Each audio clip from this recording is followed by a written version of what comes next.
আল্লাহর সৃষ্টির কারিশমা একবার একটু ভাবুন, চিন্তা করুন। একটি ক্ষুদ্র বীজ বা চারা গাছ থেকে ফুল ফুটে ওঠা আল্লাহর কুদরতের এক বিশাল নিদর্শন। মাটি, পানি আর সূর্যের আলো ব্যবহার করে সেই প্রাণহীন জড় বস্তু থেকে যখন একটি রঙিন সুগন্ধি ফুল জন্ম নেয়, তা প্রমাণ করে যে সব কিছুর মূল চালিকা শক্তি আল্লাহ। ফুলটি ফোটা মানে আল্লাহ সেখানে একটি সম্ভাবনা তৈরি করেছে।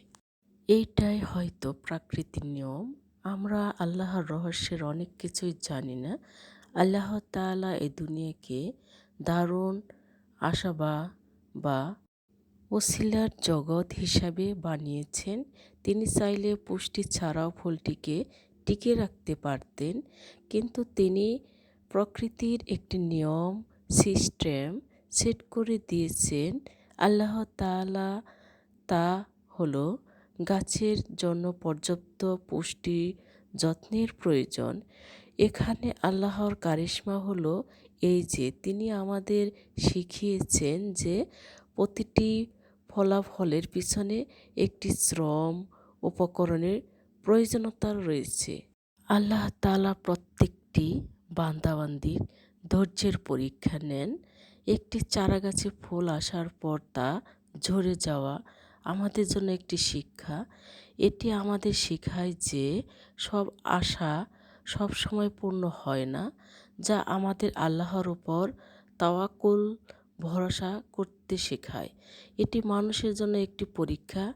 গাছটির প্রতি আমাদের যত্ন বা দায়িত্ব পালনের কোনো ঘাটতি ছিল কিনা তা নিয়ে ভাবার সুযোগ করে দেয়।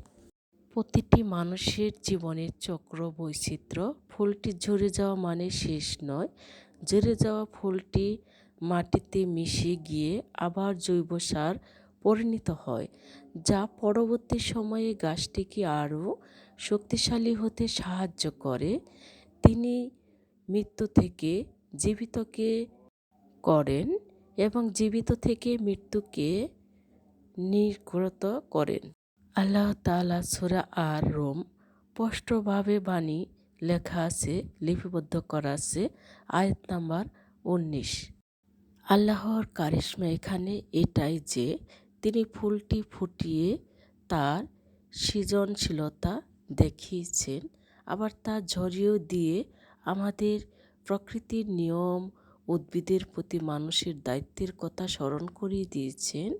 হয়তো এই ঝরে যাওয়ার মধ্যেই গাছের ভবিষ্যতের জন্য কোনো কল্যাণ নিহিত আছে, যা আমরা এখানে বুঝতে পারছি না।